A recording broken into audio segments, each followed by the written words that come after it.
Good morning student. कल के video के अंदर हम लोगों ने ग्रेविटेशनल फोर्स की डेफिनेशन देखी, सेंट्रीपिटल फोर्स की डेफिनेशन देखी। मून जो हमारे अर्थ के आजू बाजू में रिवॉल्यूशन करता है, प्लेनेट जो हमारे सन के आजू बाजू में रिवॉल्यूशन करते हैं, उसके लिए रिस्पॉन्सिबल कौन सा फोर्स है? Gravitational force. सेकंड हम लोगों ने देखा कि भाई स्टूडेंट कौन सा फोर्स यूनिवर्सल फोर्स है? ग्रेविटेशनल फोर्स सभी जगह के ऊपर, पूरे यूनिवर्स के अंदर हर एक ऑब्जेक्ट के ऊपर ग्रेविटेशनल फोर्स अप्लाई होता है। बराबर है स्टूडेंट? आज स्टूडेंट हम लोग एक क्वेश्चन पढ़ने के लिए जा रहे हैं। मैंने पहले से क्वेश्चन लिख लिया है कि भाई थोड़ा टाइम कम बिगड़े, कि भाई आज का जो क्वेश्चन हम लोग देखने के लिए जा रहे हैं वो question very most important for 4 marks के लिए है। यानी कि आपके पेपर में अब जो भी एग्जाम आने वाली है उसके अंदर वो कंपल्सरी प्रिंटेड होने वाला है। बराबर है? यानी कि 4 मार्क्स लेने हो तो क्या करेंगे? जो भी क्वेश्चन मैं आपको पढ़ाऊं ध्यान से पढ़ोगे, एकदम इजी है स्टूडेंट, 4 मार्क मुफ्त में मिल सकते हैं। तो स्टूडेंट ध्यान से पढ़ोगे, जो भी क्वेश्चन यहां पर चले उसको 5 टाइम, कितने टाइम लिखना है भाई? 5 टाइम आपको लिख देना है। 5 टाइम लिखोगे तो अपने आप आपका क्या होगा भाई? प्रिपेयर हो जाएगा। स्टूडेंट सपोज अभी फर्स्ट एग्जाम तो आपने दे दी, घर पे बैठकर मस्त पेपर लिख के दे दिए, बट अगर आपकी एनुअल एग्जाम ऑफलाइन आई स्कूल में बैठकर देनी पड़ी तो क्या करोगे? इसलिए बोल रहा हूं जो भी चले उसकी अच्छे से प्रिपरेशन करते रहना। और एक क्वेश्चन प्रिपेयर करना बहुत जरूरी है क्योंकि पेपर के अंदर कंपल्सरी ये आने वाला है। 4 मार्क में नहीं आएगा तो 3 मार्क में आएगा, बट मेरे हिसाब से तो 4 मार्क में ही आएगा। तो आज का हमारा क्वेश्चन है कि भाई right universal law of gravitation and derive it's general form. ऐसे भी आ सकता है, या तो मैंने बोर्ड के ऊपर लिखा है कि भाई right universal law of gravitation and derive F is equal to G m upon d square. ऐसे भी पेपर के अंदर आ सकता है। बराबर है स्टूडेंट? तो सबसे पहले हम लोग यूनिवर्सल लॉ ऑफ ग्रेविटेशन देखेंगे। Student universal law of gravitation क्या है? तो स्टूडेंट यूनिवर्स के कल हमने देखा कि भाई यूनिवर्स का हर एक ऑब्जेक्ट है, यूनिवर्स का हर एक ऑब्जेक्ट है वो दूसरे ऑब्जेक्ट को क्या करता है भाई? अट्रैक्ट करता है। यूनिवर्स का हर एक ऑब्जेक्ट है वो ऑब्जेक्ट एक दूसरे को क्या करता है भाई? अट्रैक्ट करता है। लाइक स्टूडेंट हमारी लैंग्वेज में बोले कि भाई मैं एक ऑब्जेक्ट हूं, आप दूसरा ऑब्जेक्ट हो, हम दोनों हैं, आप और मैं, हम दोनों एक दूसरे को अट्रैक्ट करते हैं। तो स्टूडेंट जो अट्रैक्ट करते हैं तो भाई आप लोग मुझे पहचानते भी नहीं थे, बट कोई ऐसा फोर्स था जिसके कारण मैं आपको अट्रैक्ट करने लगा, आप मुझे क्या करने लगे भाई? अट्रैक्ट करने लगे। तो यूनिवर्स का हर एक ऑब्जेक्ट है वो दूसरे ऑब्जेक्ट को क्या करता है भाई? अट्रैक्ट करता है। और इनके बिटवीन में ये जो फोर्स ऑफ अट्रैक्शन है, इनके बिटवीन में ये जो फोर्स ऑफ अट्रैक्शन है वो फोर्स ऑफ अट्रैक्शन दोनों ऑब्जेक्ट के मास को डायरेक्टली प्रोपोर्शनल होता है। लाइक मेरा मास m है, कैपिटल M, आपका मास स्मॉल m है, तो ये जो फोर्स ऑफ अट्रैक्शन है, मैं एक ऑब्जेक्ट बना, आप दूसरे ऑब्जेक्ट बने, दोनों के मास को डायरेक्टली प्रोपोर्शनल होता है। और दोनों के बिटवीन में जो डिस्टेंस है, अभी तो आपके और मेरे बिटवीन में 2 किलोमीटर, 3 किलोमीटर, 4 किलोमीटर का डिस्टेंस है। मैं अपने घर पे पड़ा हूं, आप अपने घर पे पड़े हो, तो ये जो फोर्स ऑफ अट्रैक्शन है दोनों ऑब्जेक्ट के बिटवीन का जो डिस्टेंस है उसके स्क्वायर को इनवर्सली प्रोपोर्शनल होता है। स्टूडेंट फिर से यूनिवर्स का हर एक ऑब्जेक्ट है वो दूसरे ऑब्जेक्ट को अट्रैक्ट करता है, यानी कि every object of universe attract each other. Universe का हर एक ऑब्जेक्ट है वो दूसरे ऑब्जेक्ट को अट्रैक्ट करता है, यानी कि every object of universe attract each other. ये दोनों ऑब्जेक्ट के बिटवीन में लगने वाला जो फोर्स ऑफ अट्रैक्शन है वो दोनों ऑब्जेक्ट के मासेस को डायरेक्टली प्रोपोर्शनल होता है। ये जो फोर्स ऑफ अट्रैक्शन यहाँ पर लगता है वो दोनों ऑब्जेक्ट के मास को डायरेक्टली प्रोपोर्शनल होता है, यानी कि the force of attraction is directly proportional to the masses of the object, और दोनों के बिटवीन के डिस्टेंस के स्क्वायर के इनवर्सली प्रोपोर्शनल होता है and inversely proportional to the square of distance between them. ये जो पूरा स्टेटमेंट है वो स्टेटमेंट को क्या बोलते हैं स्टूडेंट? ये स्टेटमेंट को क्या बोलते हैं? Universal law of gravitation. तो स्टूडेंट 5 बार जो क्वेश्चन लिखना है उसके अंदर आप क्या करोगे? ये जो यूनिवर्सल लॉ ऑफ ग्रेविटेशन का स्टेटमेंट है उसको सबसे पहले 5 बार लिखोगे, फिर डिराइवेशन लिखोगे। क्लियर? मैं क्या बोल रहा हूं, ये जो स्टेटमेंट है वो स्टेटमेंट को आप क्या करोगे भाई? 5 बार पहले लिख दोगे। तो स्टेटमेंट कौन सा है student? Every object of universe attract each other, the force of attraction between them is directly proportional to the masses of the object and inversely proportional to the square of distance between them। ये हमारा universal law of gravitation है student. Clear? लिख पाओगे? तो universal law of gravitation कौन सा है student? तो भाई एवरी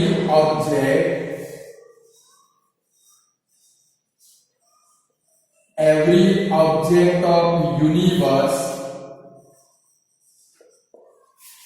थोड़ी लाइट पड़ रही है, 1 minute. Every object of universe attract each other.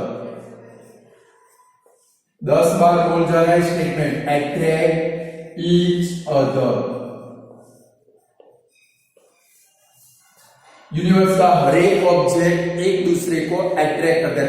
Every object of universe attract each other, the force of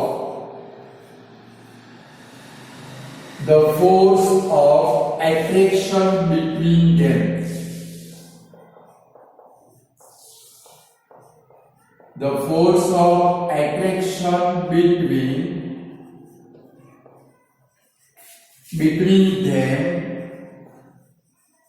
is directly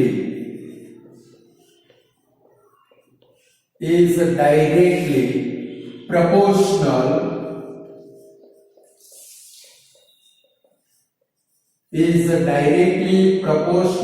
to the product of their mass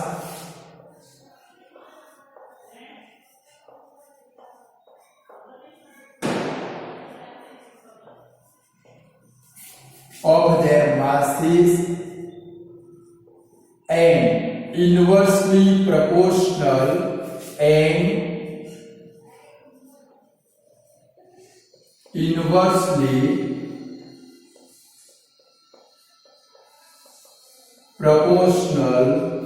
to the square of distance between them.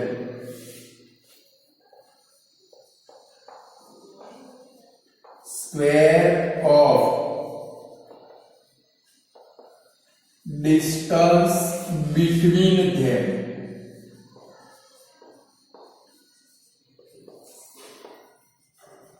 Dear student, ये हमारा universal law of gravitation का statement है। चलो student, तो हमारा universal law of gravitation कौन सा है? स्टेटमेंट 10 बार बोल जाना है तो अपने आप प्रिपेयर हो जाएगा। कौन सा है? Every object of universe attract each other. थोड़ा थाक खाना है। Second number, the force of attraction between them is directly proportional to the product of their masses and inversely proportional to the square of distance between them। यानी कि student, universe का हर एक object दूसरे object को attract करता है। इनके between का ये जो फोर्स ऑफ अट्रैक्शन है, वो फोर्स ऑफ अट्रैक्शन उनके मास की प्रोडक्ट को डायरेक्टली प्रोपोर्शनल होता है और उनके बिटवीन का जो डिस्टेंस है वो डिस्टेंस के स्क्वायर को इनवर्सली प्रोपोर्शनल होता है। तो यूनिवर्सल लॉ ऑफ ग्रेविटेशन का स्टेटमेंट कौन सा? आप भी बोलोगे मेरे साथ में, जोर जोर से बोलोगे। Every object of universe attract each other. The force of attraction between them is directly proportional to the product of their masses and inversely proportional to the square of distance between them। ये statement आ गया तो derivation अपने आप हो जाएगा। Clear? फिर से one time, last time. कभी every object of universe attract each other. The force of attraction between them is directly proportional to the product of their masses and inversely proportional to the square of distance between them. ये हमारा universal law of gravitation है। यानी कि student, जो force लगता है दोनों object के मास को डायरेक्टली प्रोपोर्शनल होता है और उनके बिटवीन का जो डिस्टेंस है वो डिस्टेंस के स्क्वायर को इनवर्सली प्रोपोर्शनल होता है। क्लियर? चलो, सपोज ये हमारे दो ऑब्जेक्ट है। एक ऑब्जेक्ट है ए और दूसरा ऑब्जेक्ट कौन सा है भाई? बी। ये यूनिवर्स के दो ऑब्जेक्ट है। दोनों एक दूसरे को क्या करते हैं स्टूडेंट? अट्रैक्ट करते हैं। ऑब्जेक्ट ए ऑब्जेक्ट बी को अट्रैक्ट करता है तो ऑब्जेक्ट बी ऑब्जेक्ट ए को क्या करेगा भाई? अट्रैक्ट करेगा। तो भाई यूनिवर्स के अंदर ये दो ऑब्जेक्ट है ए एंड बी, दोनों के मास, लाइक ए का मास m है और b का मास स्मॉल m है। दोनों एक दूसरे को अट्रैक्ट करते हैं और दोनों के बिटवीन का जो डिस्टेंस है वो कौन सा है भाई? स्मॉल d है। कौन सा है भाई? Small d। यानी कि d उनके बिटवीन का क्या है भाई? डिस्टेंस है। यानी कि क्या लिखेंगे? Let two object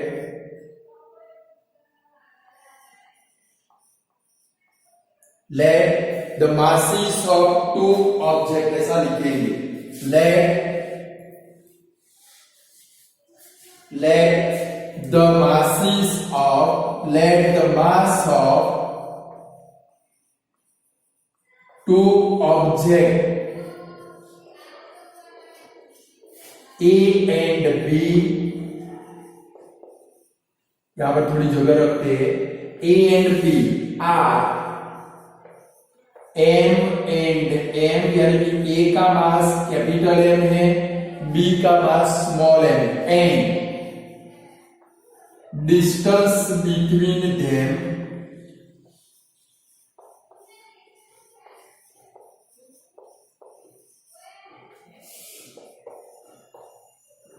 is d। तो भाई दो ऑब्जेक्ट है, late the mass of two objects A and B are m and m and the distance between them, दोनों के between का distance कितना है स्टूडेंट? d है, बराबर है। फिर ये दोनों के between में जो फोर्स ऑफ अट्रैक्शन अराइज होता है वो कितना अराइज होता है भाई? F। क्या लिखेंगे? Let the force of attraction arise between them, the force of attraction arise between them is F। दोनों के बिटवीन में जो फोर्स अराइज, यूनिवर्स का हर एक ऑब्जेक्ट एक दूसरे को अट्रैक्ट करता है, दोनों के बिटवीन में अट्रैक्ट करेंगे तो क्या होगा भाई? फोर्स अराइज होगा।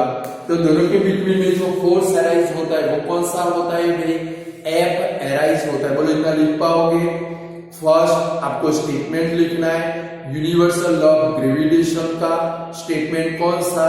कि भाई every object of universe attract each other, the force of attraction between them is directly proportional to the product of their mass and inversely proportional to the square of the distance between them।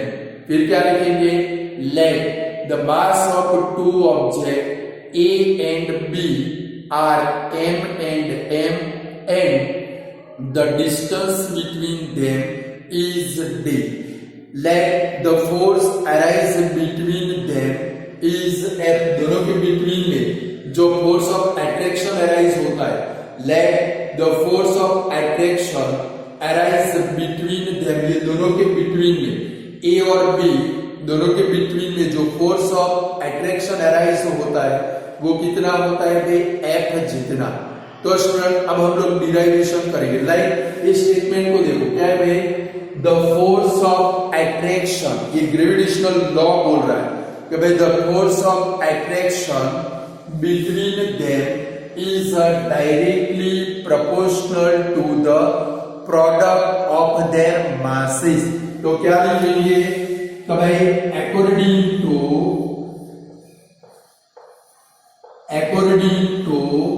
universal law of gravitation,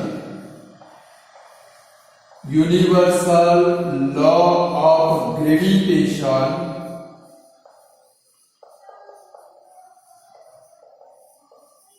the force is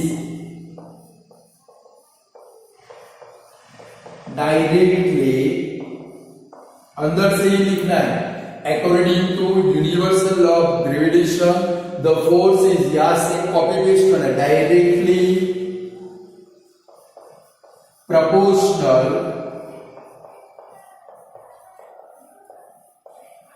to product of their mass।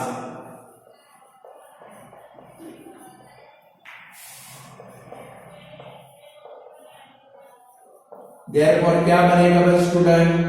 F, ये varies का symbol है। आप लोग F varies M A derive कर चुके हो। F varies दोनों के मास कौन से? M into M. ये ऑब्जेक्ट ए का मास, ये ऑब्जेक्ट बी का मास, यानी कि दोनों की प्रोडक्ट यानी कि मल्टीप्लाई। अब आप बड़े हो गए तो मल्टीप्लाई के बदले में हम लोग क्या रखते हैं भाई? इनटू का सिंबल रखते हैं। किसका सिंबल रखते हैं भाई? इनटू का सिंबल। बोलो लिख पाओगे? क्या लिखा भाई?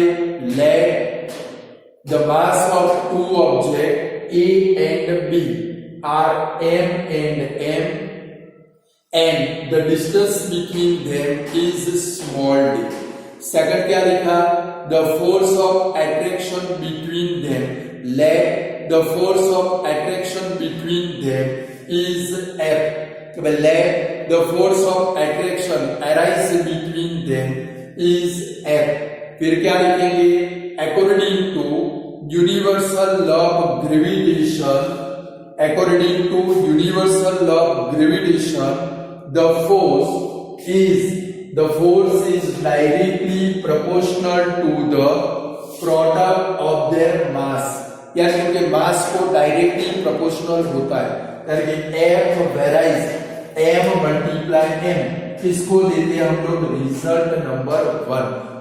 स्टूडेंट इसमें एंड के बाद दूसरा स्टेटमेंट है, जो फोर्स अराइज होता है वो दूसरा कैसा होता है भाई, inversely proportional to the square of distance between them, इसका भी यूज करना है।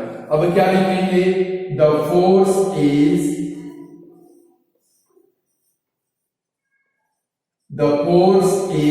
Inversely proportional to the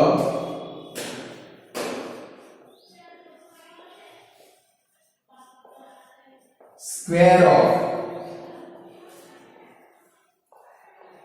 distance between them।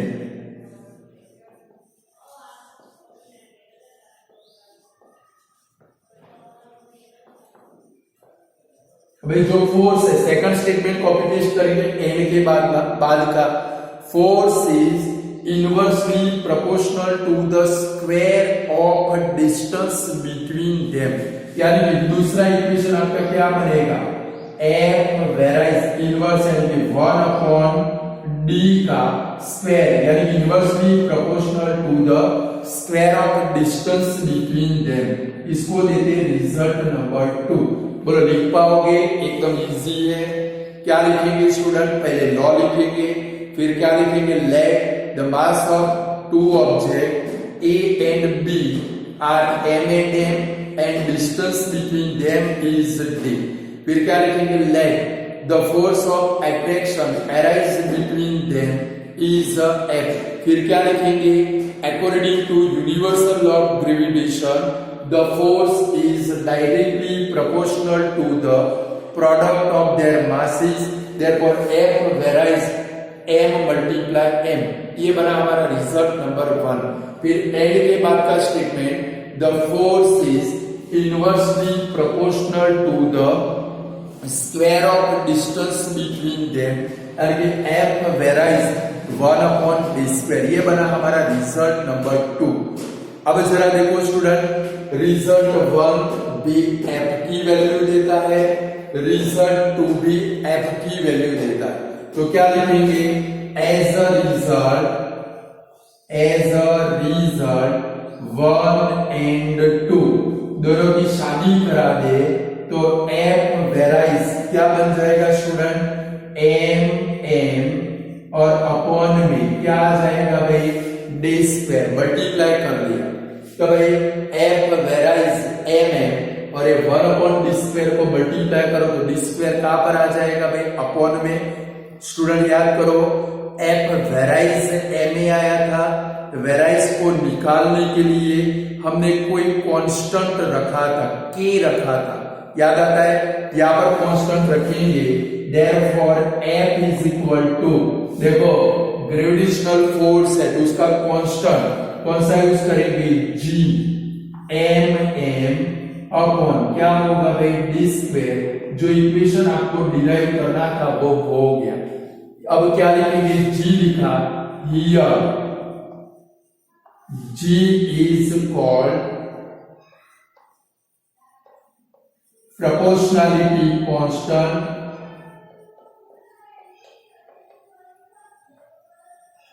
J is called proportionality constant and it is called उसको क्या बोलते हैं भाई, ग्रेविटेशनल कांस्टेंट भी बोलते, क्या बोलते हैं student, and it is called universal gravitation constant and it is called universal gravitation constant. जगह कम पड़ी भाई, जी को क्या बोलते हैं स्टूडेंट, इसमें आगे जाओगे डिफरेंस आने वाला है, कैपिटल जी और स्मॉल जी, ये काम में आएगा, बराबर है। डिफरेंस के अंदर तो स्टूडेंट डिराइवेशन कैसे हुआ वो समझ में आया। सबसे पहले क्या लिखा, यूनिवर्सल लॉ ऑफ ग्रेविटेशन। अभी थोड़ा बाकी है समझाना है, बहुत सारे शॉर्ट क्वेश्चन भी है इसके अंदर कि भाई सबसे फर्स्ट हमने क्या लिखा, यूनिवर्सल लॉ ऑफ ग्रेविटेशन कौन सा था, every object of universe attract each other, the force of attraction between them is directly proportional to the product of their masses and inversely proportional to the square of distance between them. Figure बनाए, let the mass of two objects A and B are m and m and the distance between them is d. फिर क्या लिखा, the force of attraction arises between them is F. फिर क्या लिखेंगे, according to universal law of gravitation the force is directly proportional to the product of their masses, therefore F varies m multiply m, result number 1। Second क्या लिखेंगे, the force is inversely proportional to the square of distance between them, therefore क्या लिखेंगे, F varies 1 upon d square, result number 2 बना। As a result 1 and 2 दोनों की शादी करा दे, दोनों में F कॉमन है, तो F वेराइज क्या बनेगा भाई, mm अपॉन d स्क्वायर। ये वेराइज को निकालना है तो आपको कोई कांस्टेंट रखना पड़ेगा। यहाँ पर यूनिवर्सल लॉ ऑफ ग्रेविटेशन है, ग्रेविटेशन का कांस्टेंट क्या रखेंगे, g रखेंगे, therefore m is equal to g mm upon d square, जो आपको डिराइव करना था, f is equal to g mm upon d square। Here g is called proportionality constant and it is also called gravitational, it is also called universal gravitation constant. उसको क्या बोलते हैं, capital G को क्या बोलते हैं स्टूडेंट, यूनिवर्सल ग्रेविटेशन कांस्टेंट। यानी कि पेपर के अंदर ब्लैंक या तो ट्रू फॉल्स भी आ सकता है कि भाई जी इज कॉल्ड, कैपिटल जी और स्मॉल जी भी आगे जाएंगे तब आने वाला है। तो capital G is called universal gravitation constant. Statement is true और फॉल्स, तो हमारा स्टेटमेंट कौन सा है भाई, ट्रू। या तो ऐसे भी आ सकता है, blank is called universal gravitation constant, तो क्या लिखेंगे, कैपिटल जी।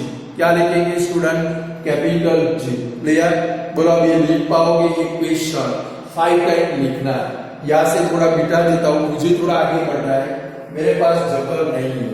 बोलो अब लिख पाओगे स्टूडेंट।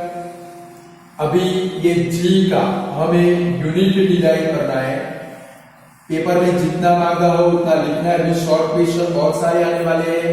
चलो लाइक हमारा इक्वेशन कौन सा आ गया, कभी f is equal to G mm upon D square. Suppose हमें g का फॉर्मूला लाना है तो डी स्क्वायर इधर आ जाएगा स्टूडेंट, तो क्या होगा भाई, f multiply D square is equal to G m into m। और देखो हमें g का फॉर्मूला लाना हो, mm को इधर लाएंगे तो g इज इक्वल टू क्या बनेगा भाई, f D square upon m into m। इसके ऊपर से g का यूनिट डिराइव होगा। तो भाई क्या किया भाई, हमारा फॉर्मूला कौन सा आया, f is equal to G mm upon D square. g का यूनिट कैसे बनेगा, तो g को हमें क्या करना पड़ेगा भाई, फॉर्मूला के अंदर सब्स्टिट्यूट करना पड़ेगा। यहां पर हमने g को सब्स्टिट्यूट किया तो क्या हुआ भाई, पहले डी स्क्वायर को इधर लाए, क्रॉस मल्टीप्लाई किया तो f के साथ मल्टीप्लाई हो गया, तो f multiply D square is equal to G into m multiply m। g को इधर रहने दें, mm को हटाए तो g के साथ मल्टीप्लाई में है तो f डी स्क्वायर के डिवाइड में जाएंगे। तो g का फॉर्मूला कौन सा बन गया student, f D square upon m into m। अब इसका ऐसा यूनिट क्या बनेगा, देखो स्टूडेंट, f यानी कि फोर्स, फोर्स का ऐसा यूनिट कौन सा, न्यूटन। कौन सा, फोर्स का ऐसा यूनिट कौन सा? न्यूटन, न्यूटन का एन। डी, डी यानी कि डिस्टेंस, डिस्टेंस का ऐसा यूनिट कौन सा स्टूडेंट? मीटर। और यहाँ पर मीटर का स्क्वायर है तो क्या बनेगा? N M square. नीचे एम यानी कि मास, मास का ऐसा यूनिट कौन सा स्टूडेंट? किलोग्राम। कौन सा? किलोग्राम। ये भी मास है, ये भी मास है, तो किलोग्राम मल्टीप्लाई किलोग्राम यानी कि क्या आएगा? Kilogram square. यानी कि ऐसा यूनिट क्या बनेगा? N M square upon KG square. But लिखेंगे कैसे भाई? एन एम स्क्वायर, ये केजी स्क्वायर नीचे ऊपर ले जाएंगे, केजी रेज़ टू -2। ये डिफरेंस के पॉइंट में काम में आने वाला है। जी और जी के बिटवीन का डिस्टेंस स्टूडेंट 3 मार्क में पेपर में आता है। कितने मार्क्स में? 3 मार्क्स के अंदर। तो डिफरेंस का सेकंड पॉइंट है। तो जी का ऐसा यूनिट कौन सा स्टूडेंट? न्यूटन। कैसे है वो पता चला? जी का फॉर्मूला कौन सा? F D square upon M M. F यानी कि फोर्स, फोर्स का ऐसा यूनिट कौन सा? न्यूटन। डी यानी कि डिस्टेंस, डिस्टेंस का ऐसा यूनिट कौन सा? मीटर। यहाँ पर क्या हुआ? मीटर स्क्वायर, स्क्वायर है तो स्क्वायर। नीचे एम यानी कि मास, ये एम भी मास, मास का ऐसा यूनिट कौन सा? किलोग्राम। इसका भी किलोग्राम, किलोग्राम मल्टीप्लाई किलोग्राम तो किलोग्राम का स्क्वायर। और नीचे से ऊपर ले गए तो जो जी यानी universal gravitation constant capital G, उसका ऐसा यूनिट कौन सा बनेगा? Newton into metre square into KG raise to -2। Clear student? ये जो यूनिवर्सल ग्रेविटेशन कांस्टेंट है, सेकंड शॉर्ट क्वेश्चन आ रहा है। तो भाई universal gravitation constant capital G की प्रैक्टिकल वैल्यू सबसे पहले हेनरी कैवेंडिश,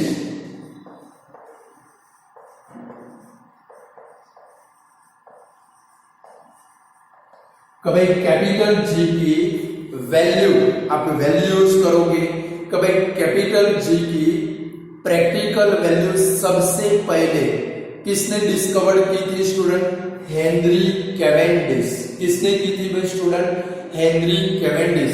पेपर में क्वेश्चन में आ सकता है कि भाई who discovered the practical value of capital G, या तो यूनिवर्सल ग्रेविटेशन कांस्टेंट किसने डिराइव की थी स्टूडेंट? Henry Cavendish.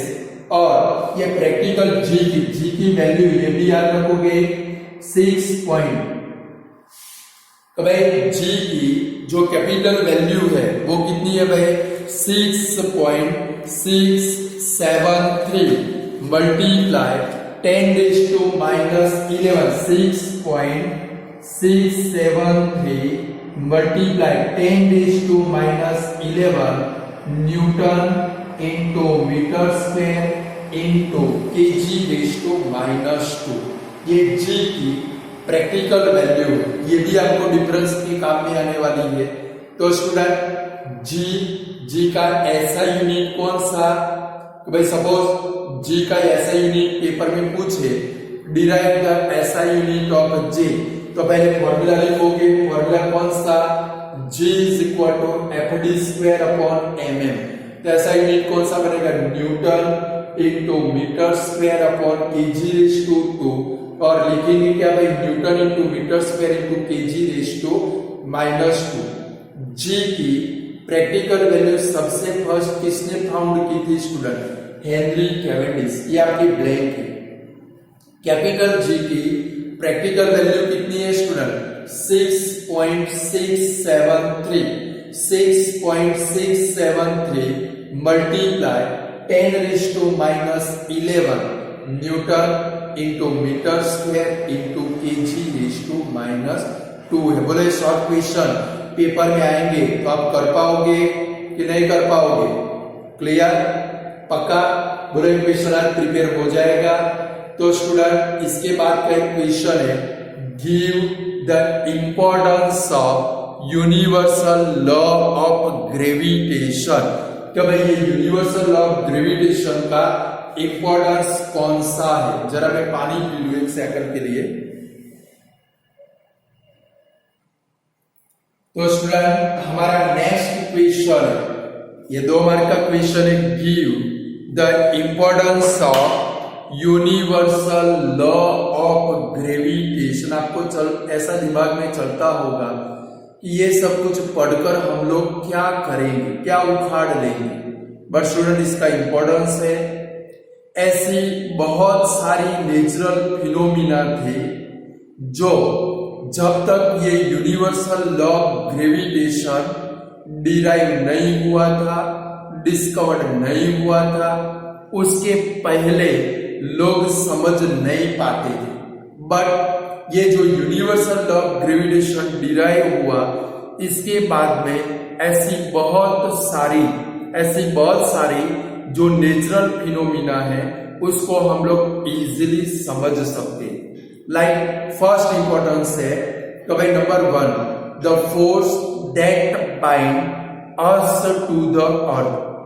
तो भाई ऐसा फोर्स तो भाई पहले के जमाने में जब तक ये लॉ डिराइव नहीं हुआ था तब तक लोगों को पता नहीं था भाई हम लोग अर्थ के ऊपर किसके कारण रह पाते, वरना हम भी क्या होंगे भाई, अगर ये ग्रेविटेशनल फोर्स ना होता हम लोग अर्थ के ऊपर नहीं रह पाते, यहाँ पर चलते और ग्रेविटेशनल फोर्स 0 हो गया, फटाक करके हम लोग यूनिवर्स के अंदर क्या होंगे भाई, उड़ जाएंगे। यानी कि फर्स्ट नंबर का इंपॉर्टेंस कौन सा है भाई, द फोर्स। हम लोग समझ पाए कि भाई ये एक फोर्स है जो हम लोग अर्थ के साथ में बांध कर रखता है, बाइंड करके रखता है। यानी कि फर्स्ट नंबर का इंपॉर्टेंस कौन सा है भाई, the force that bind us to the earth. The force that bind us to the earth, force जो हमें अर्थ के साथ में बाइंड करके रखता है। सेकंड नंबर स्टूडेंट, पहले के जमाने में लोगों को पता नहीं था कि भाई मून किसके कारण हमारी अर्थ के आजू बाजू में रिवॉल्यूशन करता है, मून कैसे हमारे अर्थ के आजू बाजू में रिवॉल्यूशन करता है। बट ये ग्रेविटेशनल फोर्स डिराइव हुआ, डिस्कवर्ड हुआ तो सबको पता चला कि भाई मून हमारे अर्थ के आजू बाजू में किसके कारण रिवॉल्यूशन करता है स्टूडेंट, ग्रेविटेशनल फोर्स के कारण। यानी कि the force, the motion of the moon around the अर्थ, ये किसके कारण समझ पाए स्टूडेंट हम लोग, ग्रेविटेशनल फोर्स के कारण। सेकंड नंबर का इंपॉर्टेंस कौन सा है भाई, the motion of the moon around the अर्थ। ये नेचुरल फिनोमिना को हम लोग क्या कर पाए स्टूडेंट, ये लॉ की मदद से समझ पाए। Third number importance same, the motion of the planet, यानी कि इसके अंदर हमारी अर्थ भी आ गई। The motion of the planet around the sun, यानी कि हमारे जो प्लेनेट है इंक्लूडिंग हमारी अर्थ, जो सन के आजू बाजू में कैसे मोशन करते हैं वो भी हम लोग क्या कर पाएंगे, समझ पाए। और लास्ट इंपॉर्टेंस है द टाइड्स, यानी कि सी के अंदर, ओशन के अंदर हाई टाइड्स आते हैं, वो किसके कारण आते हैं भाई, मून और सन की पोजीशन के कारण आते हैं। उसको भी हम लोग किसकी मदद से इजीली समझ पाए भाई, तो हमारी यूनिवर्सल लॉ ऑफ ग्रेविटेशन की मदद से। तो स्टूडेंट ऐसी बहुत सारी टाइप की नेचुरल फिनोमिना है जो पहले के जमाने में हम लोग समझ नहीं पाते थे, but universal law of gravitation के कारण आज हम लोग उसको इजीली समझ पाते। नंबर 1 कौन सी, कि भाई the force that can bind us on the earth, यानी कि फोर्स जो हमें अर्थ के ऊपर बाइंड करके रखता है। Second number the motion of the moon around the earth. Third number importance जिसको हम लोग समझ पाए, the motion of the planet around the sun. और fourth number the tides due to moon and the sun, जो tides बनते हैं वो किसके कारण बनते हैं स्टूडेंट, मून और सन के कारण बनते हैं। इसके कारण इसका इंपॉर्टेंस समझ में आया। ऐसा नहीं है कि थियरी पढ़ाई और पूरी हो गई, हम लोग रट्टा मार के उसको तैयार कर दी, बट इसका क्या है भाई, इंपॉर्टेंस है। क्लियर स्टूडेंट, आज के 2 क्वेश्चन चले, दोनों आज ही प्रिपेयर करने, कल नेक्स्ट क्वेश्चन देखेंगे। स्टूडेंट आज इतना रखते, good bye student. But universal law of gravitation 5 बार लिख देना है, क्लियर? आज इतना रखते, गुड बाय स्टूडेंट।